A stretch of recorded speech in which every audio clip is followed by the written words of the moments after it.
Hi friends, welcome to my channel. Uttara Karnataka recipe ನೋಡಕತ್ತಂತ ಎಲ್ಲ ನನ್ನ ಅಕ್ಕ ತಂಗಿಯರಿಗೂ ನಿಮ್ಮ ಮನೆ ಮಗಳಾದ ಲಕ್ಷ್ಮಿ ಆರ್ ಮಾಡುವ ನಮಸ್ಕಾರಗಳು. ಫ್ರೆಂಡ್ಸ್, ಇವತ್ತಿನ ರೆಸಿಪಿ ಏನು ತೊಗೊಂಬಂದಿನಿ ಅಂದ್ರೆ, ನಾನು ವರಮಹಾಲಕ್ಷ್ಮಿಗೆ ರವೆ ದುಂಡಿ ಮಾಡೋದು ಹೇಳ್ಕೊಡ್ತೀನಿ. ನೋಡ್ಕೊಂಬರ್ರಿ ನಾನು ಯಾವ ರೀತಿ ಮಾಡ್ತೀನಿ ಅಂತ ಹೇಳ್ಕೊಡ್ತೀನಿ. ಅದಕ್ಕೆ ಏನೇನು ಇಂಗ್ರೀಡಿಯೆಂಟ್ಸ್ ತೊಗೊಂಡಿನಿ ಅಂತಂದ್ರೆ, ಸಣ್ಣನು ರವೆ ತೊಗೊಂಡಿನಿ, ಬಾಂಬೆ ರವೆ, ಆಮೇಲೆ ಸಕ್ಕರೆ ತೊಗೊಂಡಿನಿ, ಆಮೇಲೆ ಏಲಕ್ಕಿ ಪೌಡರ್, ಆಮೇಲೆ ಸ್ವಲ್ಪ ಒಣ ಕೊಬ್ಬರಿ ತುರಿ, ಆಮೇಲೆ ತುಪ್ಪ. ಇವಾಗ ಏನು ಮಾಡೋಣ ಅಂದ್ರೆ, ಈ ರವೆ ಚೆನ್ನಾಗಿ ಹುರ್ಕೊಂಡು ಬರೋಣ. ತುಪ್ಪ ಹಾಕಿ ಬನ್ನಿ. ಇಲ್ಲಿ ಸ್ಟೋವ್ ಮೇಲೆ ಬಾಣಲೆ ಇಟ್ಟಿದ್ದೀನಿ. ಚೆಂದಾಗೆ ಸ್ಮೆಲ್ ಬರೋವರೆಗೂ ಹುರ್ಕೊಳ್ಳೋಣ.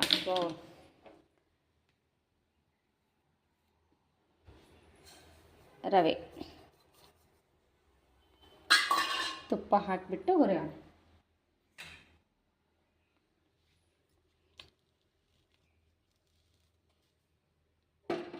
ಈಗ ನೋಡ್ರಿ, ತುಪ್ಪ ಹಾಕಿಬಿಟ್ಟು ರವೆ ಒಂದು 8 ನಿಮಿಷ ಹುರಿಯೋಣ.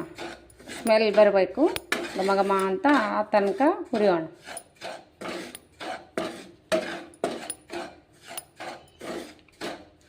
ನೋಡ್ರಿ, ಈ ರೀತಿ ಹುರ್ಕೊಂಡಿನಿ.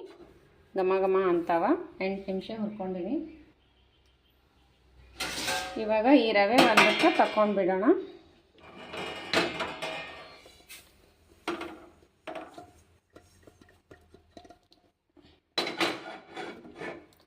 ಇದಕ್ಕೇನೆ ಇವಾಗ ಸಕ್ಕರೆ ಹಾಕೋಣ.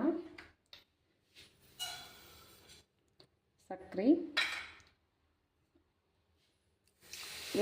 ಎಷ್ಟು ನೀರು ಇಷ್ಟಾದರೆ ಸಾಕು. ಇವಾಗ ಪಾಕ ಬರ್ಸೋಣ. ಒಂದೇ ಪಾಕ ಬಂದರೆ ಸಾಕು. ಸಣ್ಣಗೆ ಇಟ್ಕೊಂಡು ಸಕ್ಕರೆ ಕರಗಿಸ್ಕೋಬೇಕು. ಒಂದೇ ಪಾಕ ಬಂದರೆ ಸಾಕು.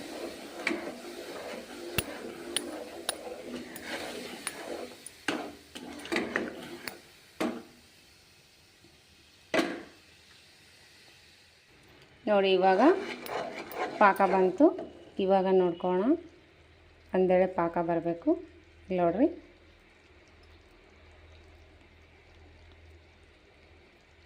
ಇಷ್ಟು ಬಂದರೆ ಸಾಕು. ರವೆ ಕೂಡ್ಸ್ಕೊಂಡ್ಬಿಡೋಣ.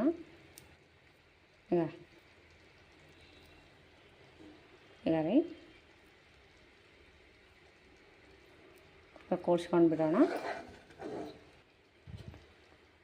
ಈಗ ನೋಡ್ರಿ, ತುಂಬ ಕಲಿಸ್ಕೊಂಡಿನಿ. ಈಗ ಇದು ಒಂದು ಸ್ವಲ್ಪ ಅರ್ಧ ಗಂಟೆ ಮುಚ್ಚಿಡೋಣ.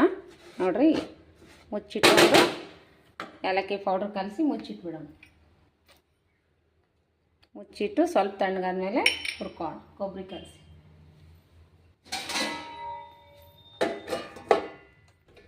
ಇವಾಗ ನೋಡೋಣ ಬರ್ರಿ. ನೋಡ್ರಿ, ಇಷ್ಟು ಚಂದ ಅಳ್ಕೊಂಬಿಟ್ಟದ. ಈಗ ನಾವು ಉಂಡೆ ಕಟ್ಕೊಳ್ಳೋಣ. ನೋಡ್ರಿ, ಇದಕ್ಕೆ ನಾವು ಇವಾಗ ಒಣ ಕೊಬ್ಬರಿ ತುರಿ ಏನು ತೊಗೊಂಡಿವಲ್ಲ, ಸ್ವಲ್ಪ ಇದಕ್ಕೆ ಮಿಕ್ಸ್ ಮಾಡಿ ಹಿಂಗೆ ಸ್ವಲ್ಪ ಕೈಲಿಂದ ಇದು ಮಾಡಿ ಫ್ರೆಶ್ ಮಾಡಿ ಕಲಸಿ ಕಟ್ಟಿಬಿಡೋಣ. ಉಂಡೆ ಕಲಿಸ್ಬಿಡೋಣ. ನೋಡಿರಿ ಫ್ರೆಂಡ್ಸ್, ರೆಡಿ ಐತಿ. ನೋಡಿರಿ, ರವೆ ದುಂಡಿ ಸೂಪರಾಗಿ ಬಂದು. ನೋಡಿರಿ ಯಾವ ರೀತಿ ಬಂದು ಅಂತ. ರವೆ ದುಂಡಿ ನೋಡಿರಿ, ಮಸ್ತ್ ಅಂದ್ರೆ ಮಸ್ತ್ ಬಂದಾವ. ರೀ ನೋಡಿರಿ, ಎಷ್ಟು ನೀಟಾಗಿ ಎಷ್ಟು ಚೆನ್ನಾಗಿ ಬಂದಾವು. ಈಗ ನೋಡ್ರಿ, ನಾನು ಮೊಬೈಲ್ ಹಿಡಿಯೋರು ಯಾರು ಇಲ್ಲಲ್ಲ, ಹಾಗಾಗಿ ಗೋಡಂಬಿ ಇಟ್ಕೊಂಡಿನಿ. ಈಗ ಎಷ್ಟು ಚೆನ್ನಾಗಿ ಬಂದಾವೆ, ಸಾಫ್ಟ್ ಆಗ್ಯಾವ, ಮಸ್ತ್ ಆಗ್ಯಾವು, ಸೂಪರ್. ಈ ರೀತಿ ಉಂಡೆ ಬರ್ಬೇಕಂದ್ರೆ ನಾ ಹೇಳಿದ ಮೆಥಡ್ನಲ್ಲಿ ಮಾಡ್ಕೋರಿ. ನಿಮಗೆ ಇಷ್ಟ ಆಗಿತ್ತಂದ್ರೆ, ಈ ಉಂಡೆ ರೆಸಿಪಿ ನಿಮಗೆ ಇಷ್ಟ ಆಗಿತ್ತಂದ್ರೆ ದಯವಿಟ್ಟು ಒಂದು ಲೈಕ್ ಮಾಡಿರಿ, ಶೇರ್ ಮಾಡಿರಿ, ನಿಮ್ಮ ಫ್ರೆಂಡ್ಸ್ ಫ್ಯಾಮ್ಲಿಗೆಲ್ಲ ಶೇರ್ ಮಾಡಿರಿ.